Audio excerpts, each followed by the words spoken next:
Hello, everybody. My name is Christina Earl. I'm the Head of Innovation and Business Development at Surrey Choices. I'm delighted to have the opportunity today to talk to you a little bit about supporting people into work and into adulthood and where Surrey Choices may be able to assist you in that. First of all, let me tell you a little bit about Surrey Choices. We're a local authority trading company. So that really means that we're owned by Surrey County Council. And we have a number of different elements. We have some activity centres, outreach, we have an employment service, shared lives, a respite service in Banstead, and lots of new projects I'm going to tell you about. This photo here is one of our community groups coming out during lockdown, clearing up the parks to make sure that they're good for their own local community. Now, our day activities, there are 22 different centres across Surrey, and they do a lot of work around things like creative arts or socialising, teaching people independent skills, but things have changed a bit. Since COVID, the majority of those centres closed during the lockdown, and now they're slowly opening up, but this is predominantly for people who are in the most need, and that would generally be people living at home with family carers. And there's also another change. Just before COVID, we'd already started looking at different ways of delivering day services. Some of these day services have people who've been in them many, many years. And when new younger people are coming forward, they sometimes want different things and delivered in different ways. So we have a program called Changing Days, which is changing the way that we deliver this sort of support, which means a lot more in the community and outreach. We also have what we call our vocational projects, and that's something that's going to be a real priority over the next few months and years. We've already got a cafe in Banstead, we have a wood workshop, we have some office projects and some brilliant growth teams that do countryside management. But you'll see a lot more of those and a lot more development of how they can support people into work in its broadest sense, really. That could be volunteering or could be paid work. And I said this presentation is going to be quite a bit about work. And I say work can be for everybody because it's about how you contribute in whatever small way or as a full-time paid job. And our supported employment service, you may have heard of, is called Employability. Is one of our happy people here. And what do? Well, their job is to identify people's skills and interests. And this is where, as families, you can really help support us because we need to know what you think as well, what people would be really enjoy as a job, because we want to give them some real experience. So actually get them into a workplace and try out work in a real workplace. We'll help with job searching, all the normal stuff, CV writing. There's job clubs, which are all online at the moment because things are in a very different world. We can support an interview. We can actually, once somebody's got a job, whether it's paid or volunteering, we go into the workplace and support them in the workplace. So we do what we call job coaching, where we work with them and the employer, break down the task and help them learn it. And everything around it as well, because if you're going to get a job, you need to be quite fit, quite resilient. You need to be able to travel to work. So we'll teach the journey, get someone traveling there independently. And ideally, then they end up on our keep in touch list, which means we still contact them and the employer, because things can go wrong at any time, but we're always there. And the employer knows they can call, we can come back, do some extra job coaching if that's what's needed. And that family support is essential because we're not there necessarily helping people get up in the morning, make sure they're wearing the right clothes, that they're clean and tidy with the right attitude. It's very much a joint and team effort. And as I say, it's work in its broadest sense. Sometimes it will be about how people can support their community doing something meaningful. But our aim, our long-term aim, is always paid work if it's a possibility. Now, we worked right through lockdown. I mean, lockdown has been a change in the way lots of people work. And in fact, people haven't really thought about the fact many of the disabled people we work with, they worked through lockdown. We had 125 who were doing essential jobs. They might be working in supermarkets, in hospitals, in catering. They were doing jobs that were very much considered essential. We had 239 people who were furloughed. We had to work through and explain what that meant and hopefully keep them their jobs at the end of it. Because at any one time, we can be working with about 900 people. About half of those are in work or volunteering and we're supporting them. We love the stories of people that we work with, and we've had some brilliant stories which are on YouTube. Here's a couple of examples. This is a dream job for many people.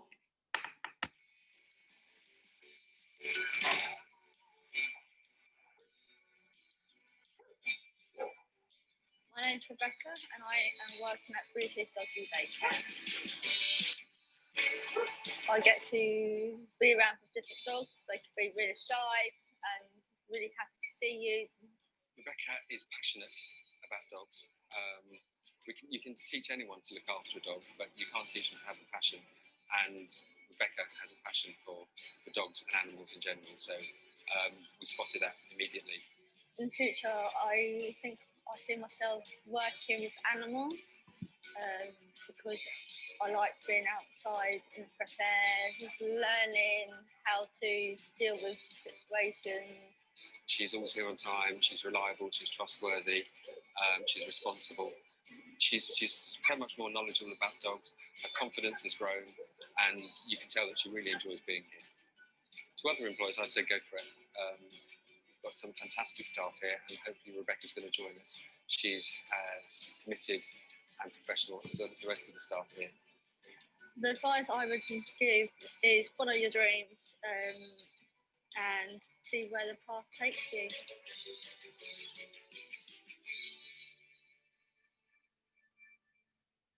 And I'm pleased to say that Rebecca, since we've made that film, has actually been offered a paid job, so that she actually now does work at Doggy Daycare, which working with the puppies. There are plenty of people wanting to do all of their work experience there. Oops, let's just go back through here. It seems to be right, doesn't want to leave, Rebecca. Let's go on to the next one. Now here's an example from the other end of the spectrum. Rebecca's quite a young girl.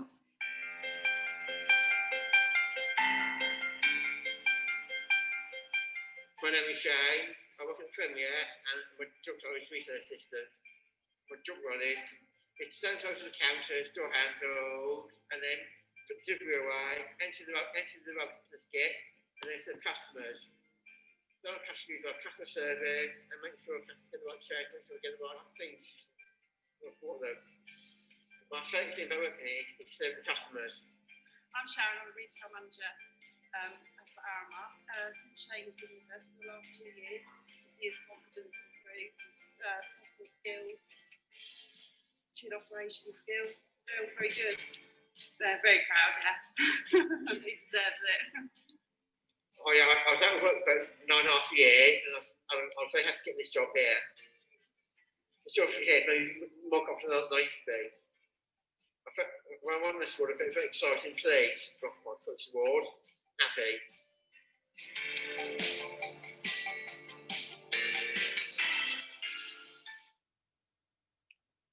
And Shane, as you can see, he put 9.5 years out of work. So it's fantastic that he actually then got a paid job. So we're working with people with all different levels of ability and interests. The other thing that we do, some of you may come across us, we work with a lot of the schools and colleges and help people get work experience. So the employability really is when people have left education and they're going to get some supported employment to find them a tailored job. But we also, working with schools, do individual 1 day a week work experience or block weeks. It depends on the school that we're working with. So that's funded separately. And we also do something called supported internships, which is often the last year when you're at education, when you're doing 3 days a week in an employer, unpaid, but with support to help you get those skills to get a paid job. New for last year was something called Future Choices, and it was a pilot year. We worked with a small number of young people, about 17 young people, and it was a 5 day a week programme for people which combined these skills that you need for work, but also health and well-being and making friends. And it really was focused on people who perhaps couldn't go to college because it wasn't the right environment for them, maybe too big and busy, or people who had finished with education but still weren't quite ready to go on to supported internship. So typically the placements might be more in a voluntary setting for them to get those experience. This is a real picture of someone getting some experience out in the fresh air with our growth team, learning about countryside management, kids getting fit at the same time as getting work experience. And because there's so many different options, this sort of gives you an idea of what your journey might be. You might start off with some work experience at school or at college, and that might be provided by employability or by the school or college. We're actually been, again, quite newly doing some specialist support hours. So some people aren't just ready.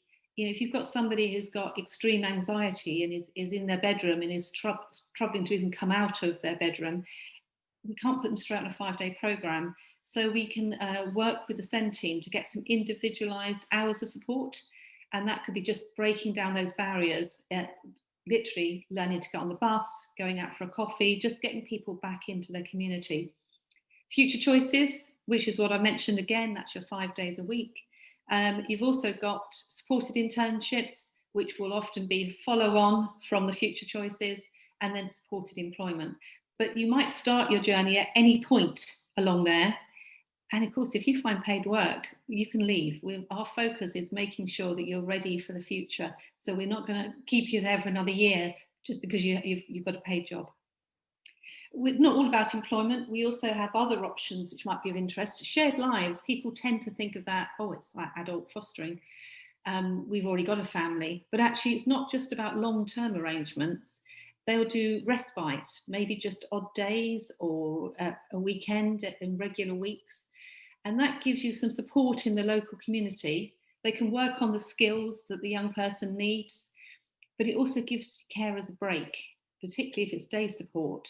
And where we've seen it working really well is you build up relationships. So it means that if there was an issue, you know another family, another setting where people might be able to go and stay, say if you had to be taken into hospital or you needed to go abroad to see family. So it's something that can be really, really useful. We also have, generally for people with much more complex needs, short breaks at Banstead. That's a 6-bed respite service. It has been open during the pandemic, although we reduced it to 3 beds to make it easier for socially distancing and COVID. And this is for adults only, for 18 plus. So that's something, again, if you're already looking at respite, is for adults. And something that's, again, very COVID related and new is Flexi Choices. And this is a funded programme of respite for carers or family members who've received little or no support during the pandemic. And it's an evening and weekend support. So we have 3 choices to get the support. It can be building based, and the buildings that are open are Priory Gate, which is in Reigate, Fernley and Walton-on-Thames and Cranstock. And the building based, the reason why that can be suitable is it has hoists, it has sensory rooms, it's already designed for a day service, so for people with complex needs. So it has those facilities, changing rooms, toilets, that type of thing. It also could be, though, that you send the person that you're normally supporting to a shared lives carer. Now, maybe they just take them out to the cinema or take them out for you, or they could take them to their home, go and walk their dog, get involved in a different way. Or it could just be outreach that someone will take the young person out in the local community. And all of them have a bit of a mixture, because actually, if you're in building based, when we get to know people, we'll take people out as well as just leaving them in the building base. This has got no cost at the moment. It's short term, it's only till next March.